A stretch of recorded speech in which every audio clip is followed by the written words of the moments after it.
There is a moment in our lives when we simply know who we are. And who we are meant to be. We put on ballet slippers, whirling into childlike turns. We are dancers. We are walking past a street musician who allows us to strum a few chords on his guitar, and we're smitten. We are We musicians. scribble on a page. The teacher reads our words aloud, praising us. We are writers. And suddenly, it comes to a screeching halt. That innate joy comes face to face with someone else's bad day, their demands, or their idea of who we are.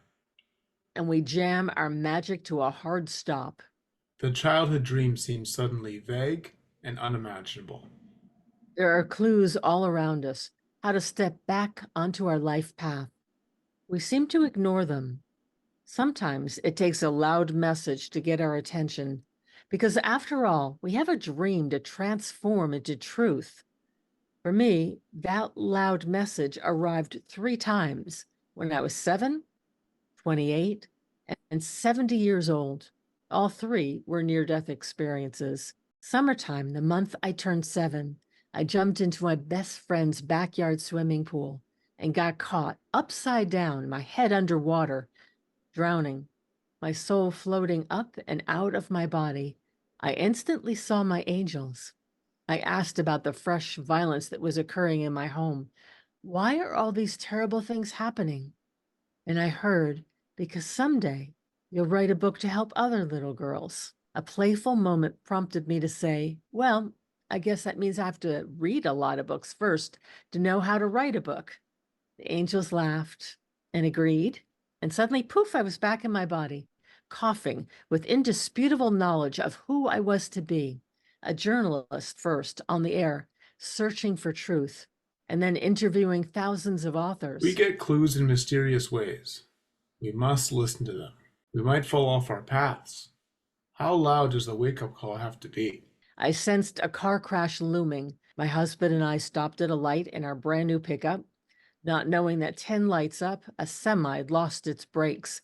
That semi careened down the hill, hitting the bed of our pickup inches behind me. Through the windshield I went, up and out of my body, into the heavens. There was music, the color of the rainbow. My grandparents asked me what I wanted to do, but the rules are you have to declare what you really want. I did, and boom, I was back in my body. We notice our vision. We find clarity. We begin to trust ourselves. We partner up and trust others to have our back. Sometimes things don't go the way we hope or expect, but when we learn, we grow.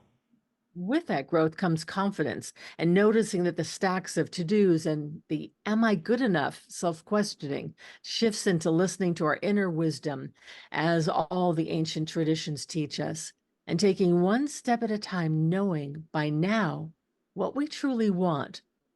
And more importantly, we again align with the gifts we now know that we have. That recognition of the wise child who knew these talents. For you, it was music. For you, it was finding the truth. Sometimes we get bonked on the head if we're not listening. And sometimes that bonk happens a second time and a louder third time. And sometimes we suddenly get it.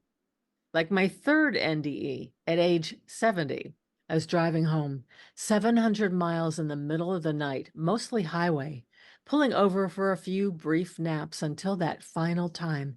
Suddenly, I was in my body and outside my body, asleep and wide awake, outside my car and inside at the same time. My car fishtailed, spun off the highway, narrowly missing a wall, spinning around and around in circles. Suddenly, I floated timelessly in the night sky that was brightened by sparkling angels, and I heard the divine impart this message that there is no hospital visit this time, because I am here to fulfill on my mission. It is time, and know that they have my back. I finally got it. We are each gifted with talents that serve the world.